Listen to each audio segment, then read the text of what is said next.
ሰይጣን የሚጠላው ጸሎት የለም ያሉ።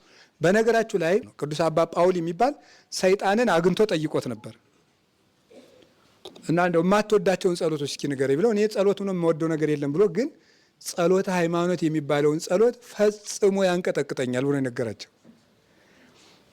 እንኳን ቤተ ክርስቲያን ውስጥ እንኳን ሰዎች ቤታቸው ጸሎት ቤት ውስጥ ጠርተውት መቃብር ቤት የሆነ ዋሻ ውስጥ ነው እንኳን ጸሎት ሃይማኖት ሲጠራ እምሄድበትን አጣለሁ ብሏል። ምክንያቱም ጸሎት ሃይማኖት የማን ክብር የተገለጠበት ነው? የክርስቶስ ዘለዓለማዊ ጌትነቱ የተገለጸበት ነው። ስለዚህ ጸሎት ሃይማኖት እንደው ስትቸገሩም ፍራት ሲላችሁም ሲጨንቃችሁም ብትደግሙ አሸጋ ነው ሲሆን በግዙ አጥንታችሁ ካልሆነ በአማርኛም ቢሆን ጸልዩት።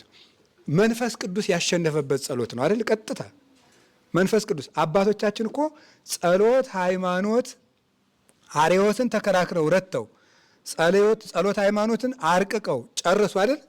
በዚህ ጸሎት አርዮስ ተወግቶ ሙቶበታል።